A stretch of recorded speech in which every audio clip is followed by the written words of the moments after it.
আসসালামু আলাইকুম, কেমন আছে সবাই? আজকে দেখাবো দুটি ফুলদানির মধ্যে মুখের ডিজাইন করে। এটা আমি প্রথমে বড় করে বানিয়েছি, আর এটার গলা এত লম্বা লাগতেছিল, আমার কাছে মোটেই ভালো লাগতেছিল না। সেজন্য আমি এটাকে কেটে আলাদা করে রেখে দিয়েছি। কাগজের ফুলের টপ হোক বা যে কোনো কিছু তৈরি করার পরে এগুলো অনেক শক্ত হয়ে যায়। আমি এটা অনেক কষ্ট করে কেটে নিয়েছি। প্রথমে বটি দিয়ে কাটতে চেষ্টা করেছি, পরে কাঁচি দিয়ে কোনোভাবেই পারিনি। তারপর আমি একটি করাতের সাহায্যে এটাকে কাটতে পেরেছি। এখন হচ্ছে আমি এটার মধ্যে আবার খাটো করে তারপর গলাটা বানিয়ে নেব। আমি যখন এই কাগজগুলো মথে রেখেছিলাম, তারপর সাথে সাথে বানাইনি, সেজন্য কাগজের মধ্যে কেমন একটু পানি পানি কেটে দিয়েছিল। তোমরা যারা কাগজের জিনিসপত্র তৈরি করতে চাও, অবশ্যই কাগজগুলো যখন তোমরা মেখে নেবে সাথে সাথেই যা তৈরি করার করে নেবে, নয়তো বা এটা পরবর্তী সময়ে একটু পানি কেটে দেয়, কেমন জানি কাগজগুলো আলগা আলগা হয়ে থাকে। তোমরা ভিডিওতে বুঝতেই পারতেছো কাগজটা বেশি একটা ফিনিশিং দেখা যাচ্ছে না, কারণটা আগের মধ্যে রাখার কারণে পানিটা এমনের হয়ে গেছে। এখন হচ্ছে আমি এখানে 5টা বা 6টা পাপড়ি দিয়ে নেব।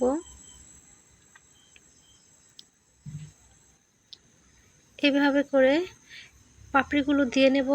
যেহেতু কাগজের পানি কেটে দিয়েছিল, সেজন্য আমি একেবারে বড় বড় করে পাপড়িগুলো লাগাতে পারতেছিলাম না, ভেঙে যাচ্ছিল। সেজন্য প্রথমে আমি এমন ছোট ছোট করেই দিয়ে নিয়েছি। তো রোদ্রে দেওয়ার পর যখন এটা একটু হালকা টেনে গিয়েছিল, তারপর আমি আবার বানিয়ে নিয়েছিলাম। তো সেই ভিডিওটুক আমি আর করিনি। এইভাবে করে অল্প অল্প করে বানিয়ে নিতে হবে। এটা বেশি নাড়াচাড়া দিলে পড়ে যাবে, সেজন্য আমি এটাকে এই পর্যন্ত দিয়ে সাইডে রেখে দেব। রেখে দিয়ে তারপর আরেকটা আমি আইডিয়া দেখাবো কিভাবে তৈরি করি।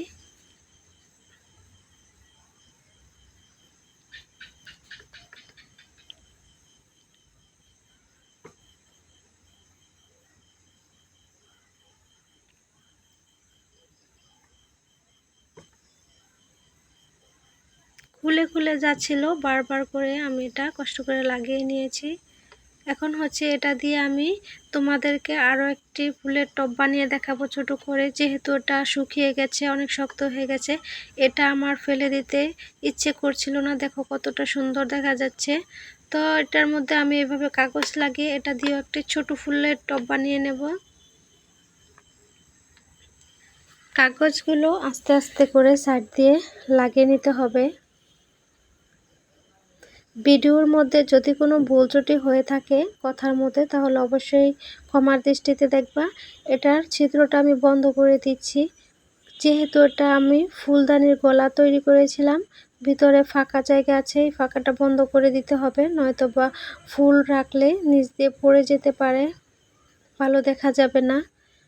এজন্য আমি যতটুকু সম্ভব এভাবে বন্ধ করে দিয়েছি। এটা শুকালে একদম শক্ত হয়ে যাবে। নিচে রাখার কারণে তোমাদের হয়তো বুঝতে অসুবিধা হচ্ছে, সেজন্য আমি একটা মোড়ার মধ্যে রেখে তারপর দেখানোর চেষ্টা করতেছি।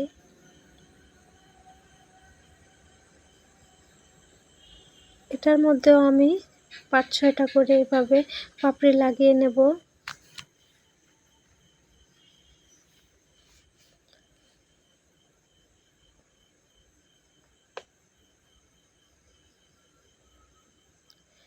যেহেতু এখানে কাগজগুলো আগেও বলেছি স্মুথ হয়নি, সেজন্য আমার এটাকে লাগাতে খুবই সমস্যা হচ্ছিল।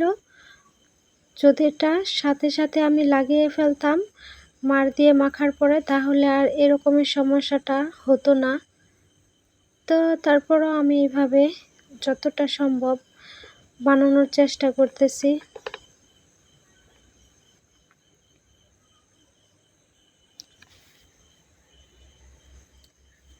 আমার চ্যানেলে কাগজের ক্লে দিয়ে অনেক রকমের ভিডিও দেয়া আছে। তোমরা যদি শিখতে চাও বা আইডিয়া নিয়ে কোনো কিছু তৈরি করতে চাও, তাহলে আমার ভিডিওগুলো দেখে নিতে পারো।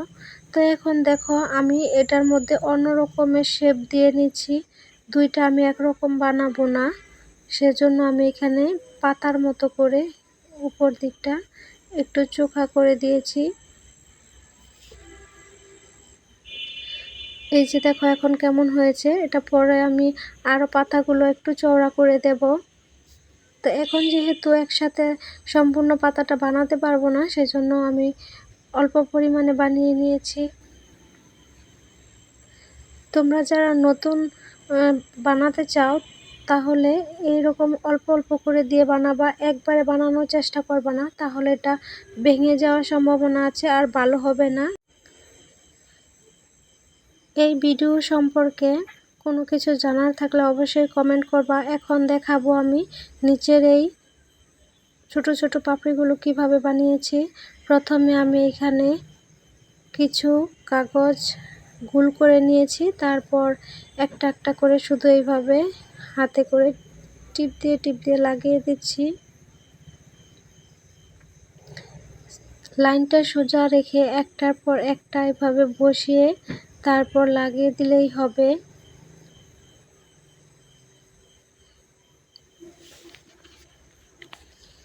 আজকের ভিডিওটা এই পর্যন্তই। সবাই ভালো থেকো, সুস্থ থেকো। আল্লাহ হাফেজ।